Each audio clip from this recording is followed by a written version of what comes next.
Hello everyone, I'm Charlie Tolhurst and welcome to a Motorsport news roundup for the past week.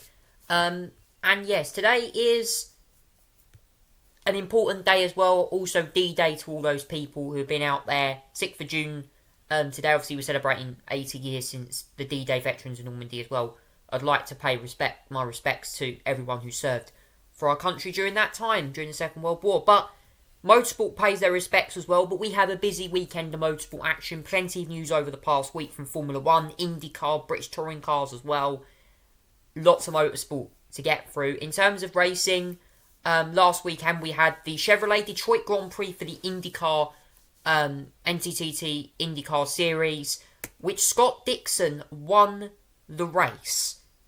He started 5th on the grid and won the Detroit Grand Prix, which was an absolute wreckfest. It was full of surprises. It was actually an entertaining race to watch. Plenty of surprises, lots of wrecks.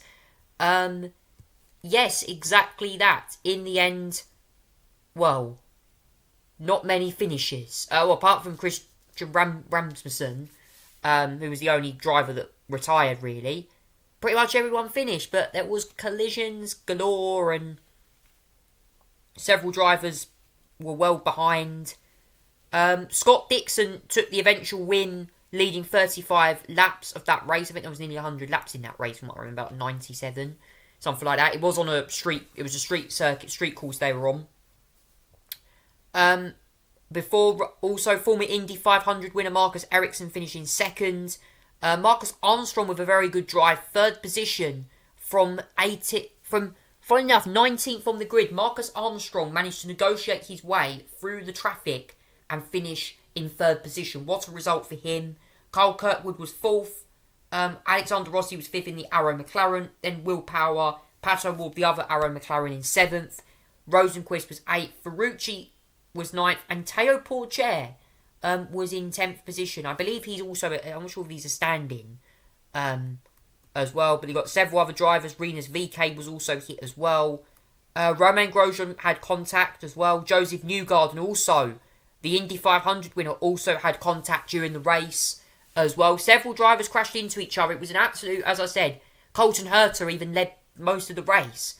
Then made a mistake, hit the wall, loads of drivers crashing into each other.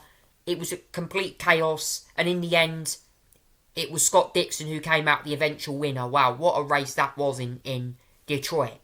As well, in terms of the standings, though, for the IndyCar Series, Scott Dixon, obviously the 2024 standings, Dixon leads Palau. Will Power is third. Obviously, the gap between both of them is literally 18 points as we head into Road America this weekend. Will Power is third. Pato Ward fourth. Alexander Rossi's fifth. Kirkwood sixth. Colton Herta seventh. McLaughlin eighth. Rosenquist ninth. And 10th is Joseph Newgarden. So Will Power is the reigning IndyCar champion. So, yeah, certainly Will Power will be gunning for his second straight crown. But obviously, can there be a new champion this season? That's the question. We go to Road America next week. It's one of the longest tracks in America, actually. Over 4 miles of racing. It's going to be very, very interesting, Road America. What will the strategies be? What will we see refueling-wise? And will the race provide lots of entertainment? Road America is a difficult track to drive. It's fast. It's technical. It is not an easy track to drive. IndyCar certainly will go there full of pride this weekend. In terms of Formula 1 news now, major F1 news today has been announced. The 2026 regulations have been announced.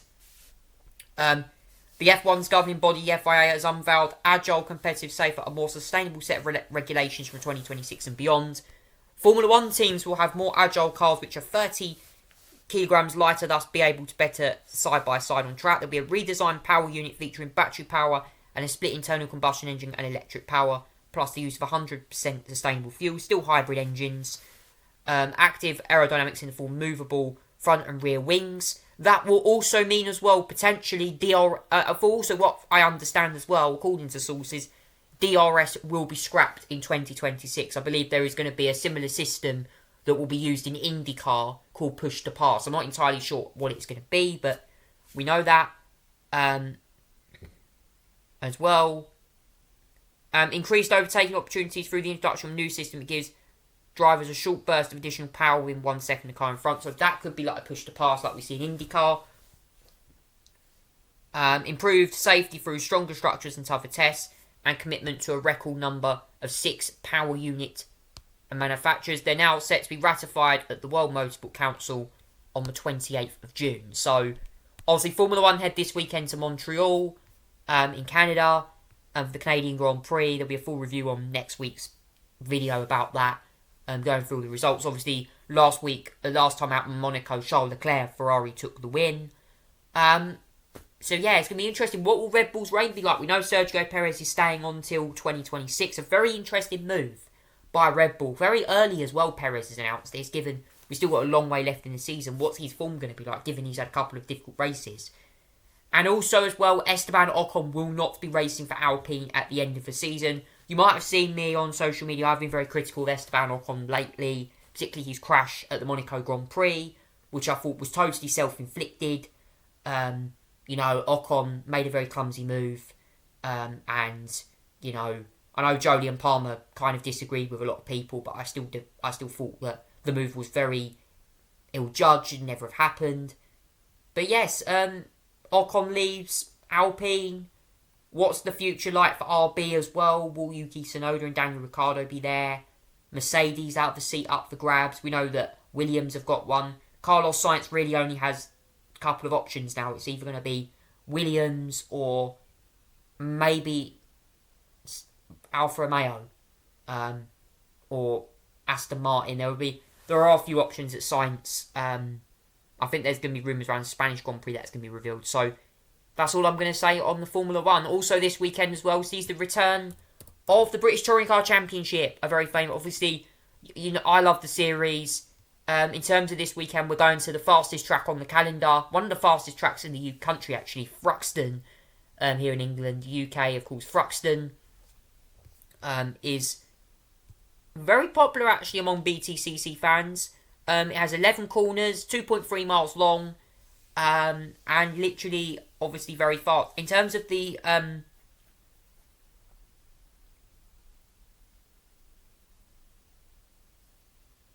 going to be interesting as well. For this weekend, the hard tyres will be used for the race. We're going to see hard tyres as well being used as well.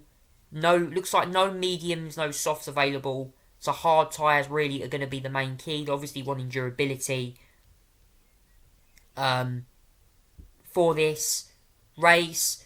Obviously, the last time out, the British Touring Cars raced at Snetterton, where we saw multiple winners as well. Yeah, it was an interesting weekend at Snetterton, wasn't it? We saw plenty of drama there, should I say, at Snetterton. Obviously, we saw collisions.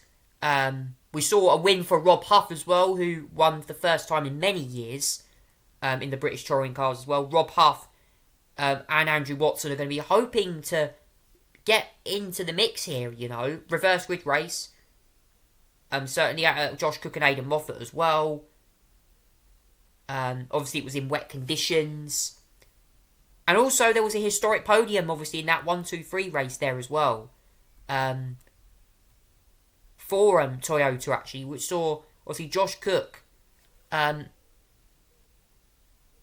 Huff and Aidan Moffat will take the podium in that race. Rob Huff winning that one. So that was in the reverse grid race. And also as well, Dan Camish got a podium in that. And obviously Jake Hill won the double wins at Snetterton. So it's going to be interesting. Obviously, in terms of the actual driver standings, Ashley Sutton still leads the championship in the actual drivers. So it's going to be interesting to see how they get on as well. And finally, the NASCAR Cup Series, that's also in the mix as well.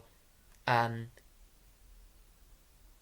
other week at the Gateway Motorsports Park, it was Austin Cindric who claimed victory in the Enjoy Illinois 300 presented by Ticket Sparta ahead of Denny Hamlin, Brad Keselowski, Tyler Reddick, Joe Logano, and that was in the Cup Series.